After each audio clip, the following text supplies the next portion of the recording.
নমস্কার বন্ধুরা, আপনারা সবাই কেমন আছেন? আজকে আমি চলে এসেছি আরেকটি নতুন ভিডিও নিয়ে। খুব সহজ পদ্ধতিতে এই পায়েসটি আপনারা তৈরি করে নিতে পারবেন।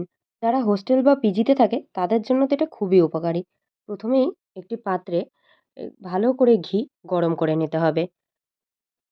এরপর ঘিটা গরম হয়ে আসলে চালটা ওই ঘিয়ের মধ্যে দিয়ে দিতে হবে। এরপর ভালো করে ঘি আর চালের মিশ্রণটা ভালো করে গ্যাসের মধ্যে নাড়াচাড়া করে নিতে হবে কিছুক্ষণ। তো ৭ থেকে ১০ মিনিট আমাদের এটা ভালো করে ভেজে নিতে হবে। এরপর এতে পরিমাণ মতো দুধ দিয়ে দিতে হবে। এরপর স্বাদের জন্য আপনারা চাইলে একটি তেজপাতা আর এলাচ ২-৩ টে এলাচ দিয়ে দিতে পারেন।